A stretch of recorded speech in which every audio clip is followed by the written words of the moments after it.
আজ বিশ্ব চিঠি দিবস, আর এই বিশ্ব চিঠি দিবসে চিঠি কয় কথা। আজকের এই চিঠি দিবসের কথা হয়তো অনেক ধরনের জানা, হয়তো অনেকজনই জানতে পেরেছে সোশ্যাল মিডিয়ার পোস্ট দেখে আজকের চিঠি দিবসের কথা। এই সমাজের অনেক মানুষের চিঠির সম্পর্কে নেই ধারণা।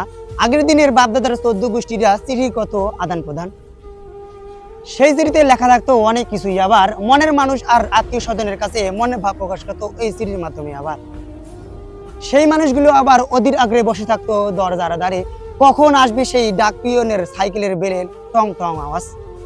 দৌড়ে গিয়ে ডাক পিয়নের হাত থেকে নেব চিঠিগুলো। আবার সেই চিঠিতে লেখা থাকতো ভালো মন্দ অনেক কিছুই, আবার কখনো আবার নিজের ভুলে বা ডাক পিয়নের ভুলে চিঠিগুলো যাইতো অন্যের ঘরে। এভাবেই থাকতো চিঠির আনন্দ সবার মাঝে। সেদিনের সেই স্মৃতিগুলো আজও যেন মনে জাগে। মানুষের মাঝ থেকে সেই চিঠি আদান প্রদানের কথা কোথা থেকে যেন হারিয়ে গেল। আবার